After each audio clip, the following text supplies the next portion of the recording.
Hello viewers, সবাইকে শুভেচ্ছা ও স্বাগতম। আজকে এর নিচের যে অবজেক্টটি আছে এই অবজেক্টের অর্থোগ্রাফিক্স ভিউগুলো অঙ্কন করতে হবে। তো প্রথমে আমরা এই অবজেক্টটা সলভ করে নিব, দেন তারপরে এটা ধাপে ধাপে আমরা অঙ্কন শিখব। তাহলে শুরু করা যাক। অবজেক্টটা মূলত এখানের মধ্যে এই পাশ থেকে আহ, একটা ডাইরেকশনের মাধ্যমে দেখানো হয়েছে, যেটা হচ্ছে ফ্রন্ট সাইড।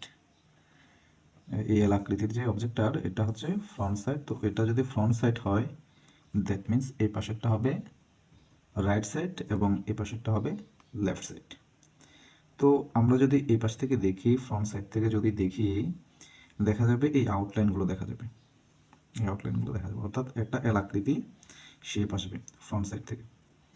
আর যদি রাইট সাইড থেকে দেখি, তাহলে দেখা যাবে কি, এই যে এটা এটা দেখা যাবে একটা পাটাতনের মতো, যে উপরের এই যে এলের এই জায়গাটা, এই অংশটা দেখা যাবে। তো যেখানে এই পাশে যে ফাঁকা আছে, বা এখানে যে একটা এই জায়গায় ফাঁকা আছে, এই জায়গাটা, এই দাগটা কিন্তু দেখা যাবে না, সম্পূর্ণ একটা পাটাতনের মতো দেখা যাবে। ওপাশ থেকে দেখলে এটা দেখা যাবে না। দ্যাট মিন্স এখানে ঠিক 10 mm উপরে গিয়ে একটা হিডেন লাইন পড়বে যদি রাইট সাইড থেকে দেখি। আর লেফট সাইড থেকে যদি দেখি, এই পাশ থেকে, তাহলে কি দেখা যাবে, এটাও দেখা যাবে আর এই বক্সটাও দেখা যাবে। এবারে আসি, যদি উপর থেকে দেখি, তাহলে উপর থেকে দেখলে কি দেখা যাবে, উপর থেকে দেখলে এই অংশটা দেখা যাবে আর এই অংশটা দেখা যাবে, মিলে একটা শেপ চলে আসবে। ঠিক আছে, ছাপ মারলে যেমনটা হবে। তাহলে আমরা ধাপে ধাপে এগুলো অঙ্কন করব। তো এটা কোন অ্যাঙ্গেলে অঙ্কন করব সেটা আমরা নির্ধারণ করে নিই। যেহেতু আমরা গত ক্লাসের মধ্যে ফার্স্ট অ্যাঙ্গেল এবং থার্ড অ্যাঙ্গেল প্রজেকশন সম্পর্কে জানছি, এবং ফার্স্ট অ্যাঙ্গেলে ভিউগুলো কিভাবে অ্যারেঞ্জ করতে হয়, থার্ড অ্যাঙ্গেলে ভিউগুলো কিভাবে অ্যারেঞ্জ করতে হয় তাও জানছি। তো আজকে আমরা মূলত থার্ড অ্যাঙ্গেল প্রজেকশনে এই অর্থোগ্রাফিক্স ভিউগুলো অঙ্কন করার চেষ্টা করব। তাহলে আমরা শুরু করছি। এখানে এই শেপের এই জায়গা থেকে এতটুকু পর্যন্ত ডিস্টেন্স দিয়ে দিছে 27 দিছে, কিন্তু এখান থেকে এতটুকু পর্যন্ত এই জায়গাটুকুর সম্পূর্ণ ডিস্টেন্স কিন্তু দেওয়া নেই। তো এটা আমাদের বের করে নিতে হবে। তো এটা কি কত হবে, এটা মূলত হবে, যেহেতু এটা 14, এই জায়গা থেকে এই জায়গা হচ্ছে 14 আছে, আর এখান থেকে এতটুকু যেহেতু 27 আছে, দ্যাট মিন্স 27-এর সাথে 14 যোগ করতে হবে। তো যা হয় সেটা হবে এখান থেকে এতটুকু পর্যন্ত ডিস্টেন্স। তো থার্ড অ্যাঙ্গেল প্রজেকশনে ফ্রন্ট ভিউটা মাঝখানে হবে, রাইট সাইডটা রাইটে হবে, লেফটটা লেফটে হবে, আর টপটা উপরে থাকবে। আমরা প্রথমে ফ্রন্ট ভিউটা এঁকে নিচ্ছি। তো ফ্রন্ট ভিউর জন্য আমাকে এখান থেকে এতটুকু ডিস্টেন্সটা জানতে হবে। তো এটা যেহেতু 27 আছে আর এদিকে যেহেতু 14, তাহলে এখান থেকে এখানে হবে কত সেটা আমি যোগ করে নিচ্ছি। 27 যোগ 14, দ্যাট মিন্স 41। তো এই জায়গার এখানকার মাপটা আমরা পেয়ে গেছি 41। তো আমি প্রথমে 41-এর একটা হরিজন্টাল লাইন টেনে নেব।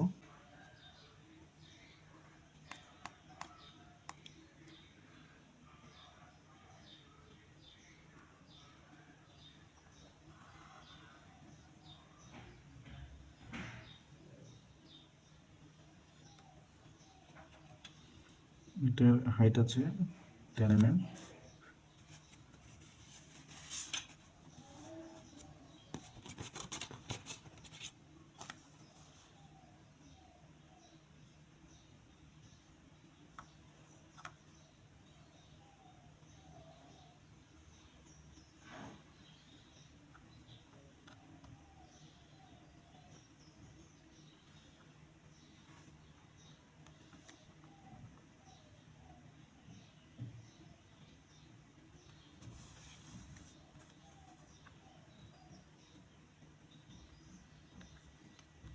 এখান থেকে উপরে হবে 20 mm, তার সাথে 10 mm যোগ, অর্থাৎ 30 mm। তো 30 mmটা আমি এখানে একটা ভার্টিক্যাল রেখে টেনে দিচ্ছি 30 mm।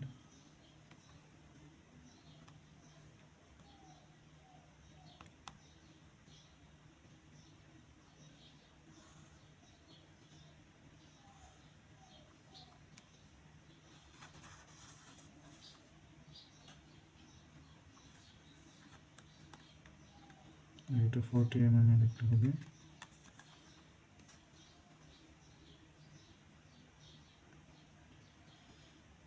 তো 10 mm আমি আগে থেকে মার্ক করে রাখছি। সমান্তরাল রেখাটা টেনে দিচ্ছি। আর এটা হচ্ছে 14 mm, তো 14 mm এখান থেকে আমি মার্ক করে দিচ্ছি।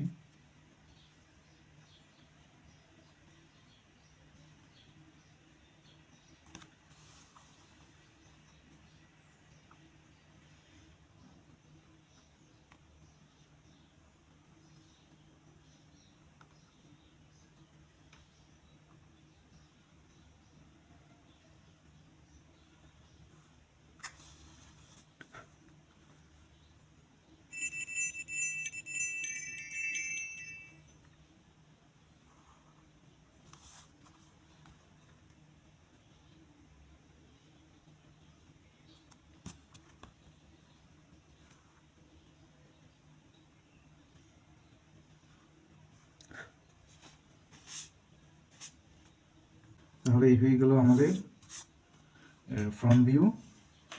এখন টপ ভিউটা আঁকবো। তো টপ ভিউতে এই সাইডটা দেখা যাবে আর এটা দেখা যাবে। তাহলে টপ ভিউর জন্য আমি এখানে ভার্টিক্যাল ভাবে হালকা দাঁতে করে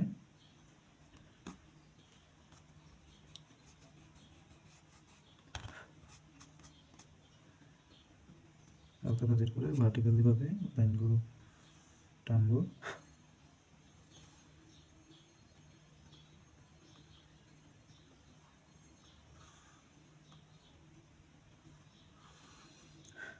এতে হলে পরবর্তীতে আমাকে আর স্কেলের দরকার হবে না, অনেক মাপগুলো আমি শেপটা সরাসরি পেয়ে যাব।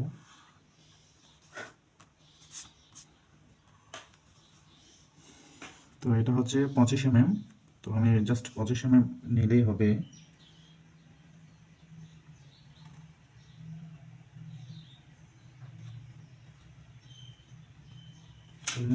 দিয়ে দিচ্ছি।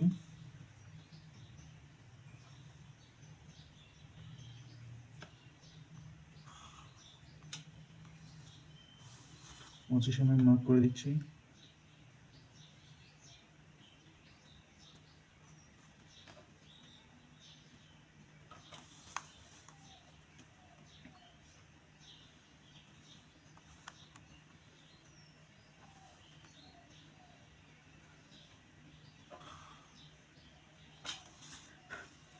এই হয়ে গেল টপ ভিউ।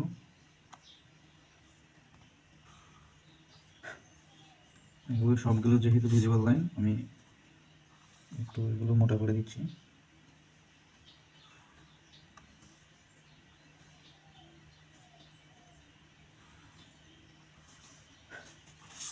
এই হয়ে গেল টপ ভিউ। এখন আমাদের রাখতে হবে রাইট সাইড এবং লেফট সাইড। তো রাইট সাইড এবং লেফট সাইড অঙ্কন করা যাক। প্রথমে লেফটটা করি, এই পাশেরটা, এই পাশ থেকে। তো তার জন্য এখান থেকে আমি এই লাইনগুলোর সমান্তরাল করে এদিকে এক্সটেনশন করে নেব হালকা দাস করে।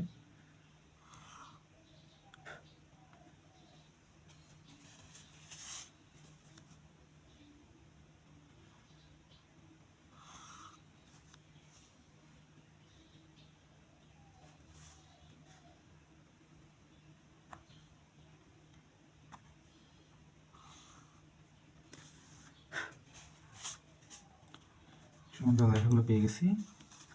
এখন আমাকে এখান থেকে এই শেপটা নিতে হবে।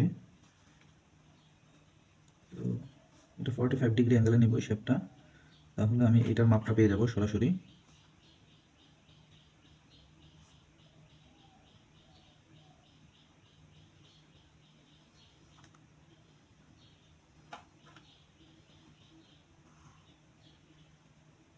একটা পয়েন্ট পেলাম।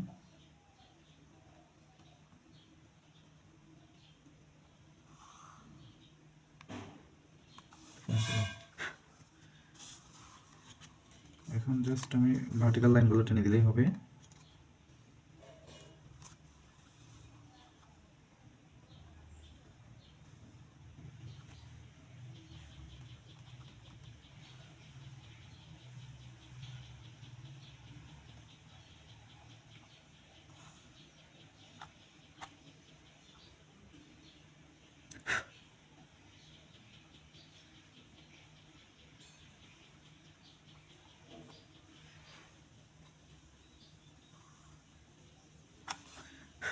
হয়ে গেল। যেহেতু এই পাশ থেকে দেখলে আমি এই জায়গাটাও সম্পূর্ণ এই লাইনগুলো দেখব এবং এই লাইনটাও সম্পূর্ণভাবে দেখব, অথবা আমি এগুলোকে সব ভিজিবল লাইন করে দিব।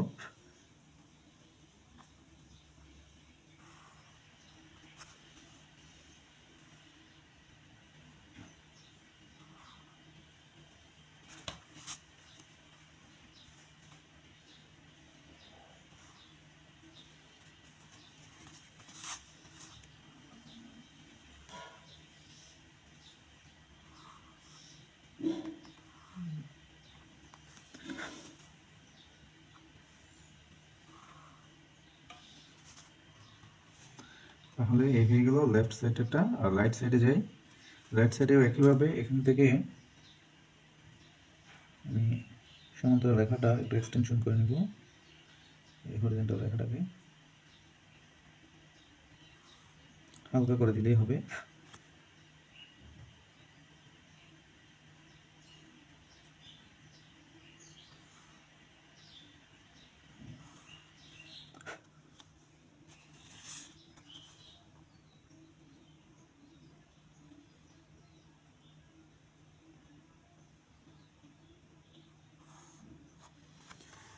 একইভাবে এই মাপটা নেওয়ার জন্য আমি 45 ডিগ্রি অ্যাঙ্গেলে এটা টানবো।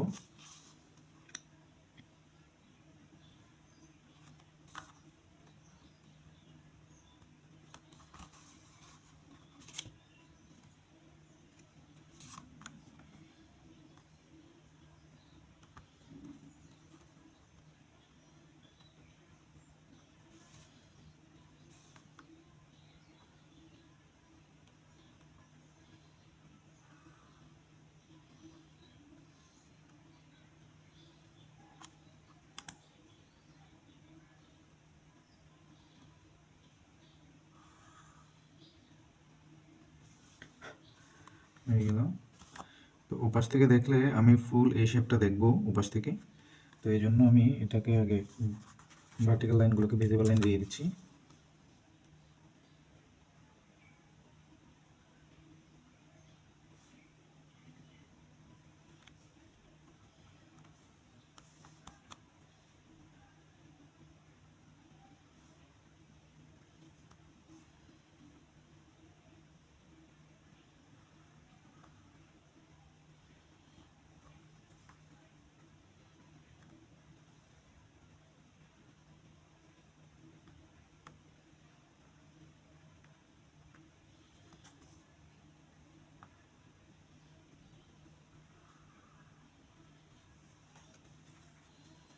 এই লাইনগুলোকে একটু গাঢ় করে দিচ্ছি, কারণ এই লাইনটা ভিজিবল লাইন হবে।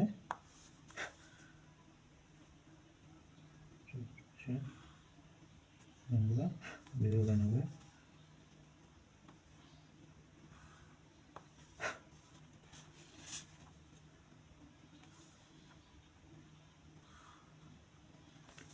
কিন্তু মাঝখানে এই যে এই লাইনটা, এটা কিন্তু দেখা যাবে না ওপাশ থেকে। ওপাশ থেকে সরাসরি প্লেন দেখা যাবে। এই জন্য এই লাইনটাকে বোঝানোর জন্য আমি এই জায়গাটাকে, এই যে লাইনটাকে হিডেন লাইন ইউজ করব। তো আমি এটা একটু হালকা করে মুছে নিচ্ছি। হিডেন লাইন মানে হচ্ছে এটা ড্যাশ লাইন।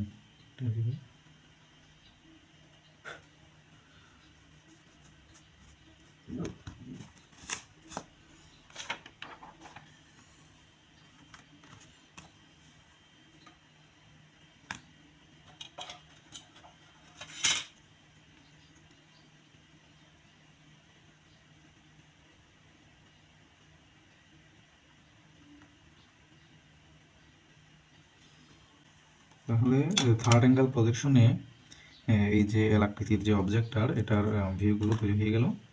আমি মার্ক করে দিচ্ছি কোনটাকে।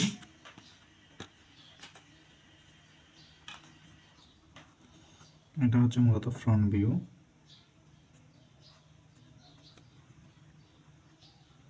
ফ্রন্ট ওইটা ছিল এটা, আর এটা হচ্ছে রাইট সাইড।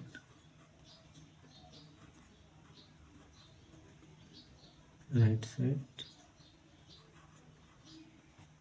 আর এটা হচ্ছে লেফট সাইড।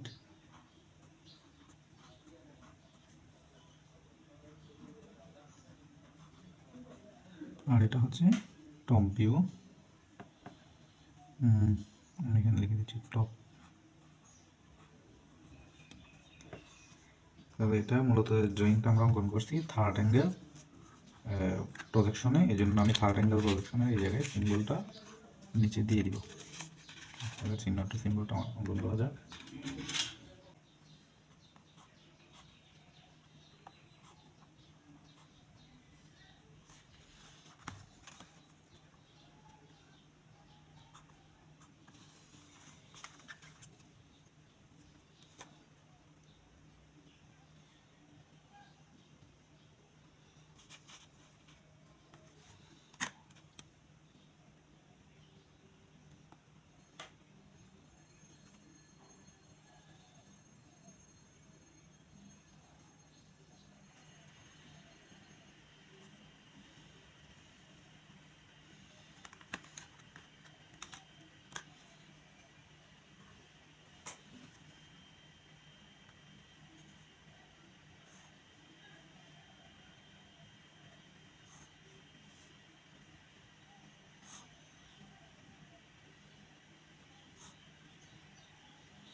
তাহলে এই হয়ে গেল মূলত থার্ড অ্যাঙ্গেল প্রজেকশনের সিম্বল। তাহলে থার্ড অ্যাঙ্গেল প্রজেকশনের এই সিম্বলের মাধ্যমে এটা বোঝা যাবে যে এটা ভিউগুলো থার্ড অ্যাঙ্গেল প্রজেকশনে করা হয়েছে। এবার ডাইমেনশনগুলো দিয়ে দিচ্ছি।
টপের এটা মুছে দিই, এটার জন্য ডাইমেনশনটা একটু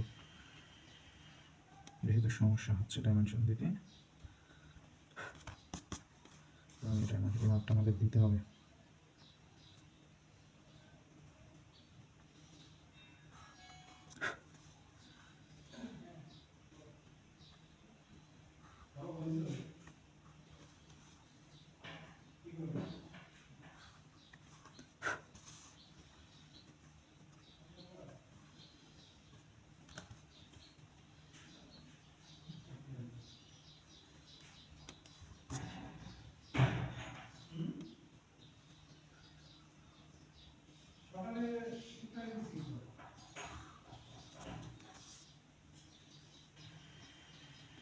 আমি এটার এফেক্টটা দিয়ে দিচ্ছি।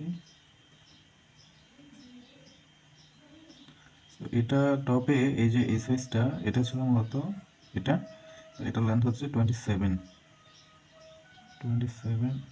দিয়ে দিচ্ছি। আর এই জায়গাটা ছিল কত, 14 এখন এটা সম্পূর্ণভাবে এখানে আমি এ জায়গায় ডাইমেনশনটা একটু চাপা হয়ে গেছে, কারণ আমি পূর্বেই ফ্রন্ট ইয়েটা লিখে ফেলছিলাম লেখাটা। তো এটা হচ্ছে 27 আর 14, এটা হবে 41 ডাইমেনশনটা আরেকটু নিচে হওয়ার দরকার ছিল। তো আর এখানে এটা হচ্ছে কত, 10 এই মানটা 10 এটা পেয়ে গেছি। আর এটা হচ্ছে মূলত এটা 20 একটা,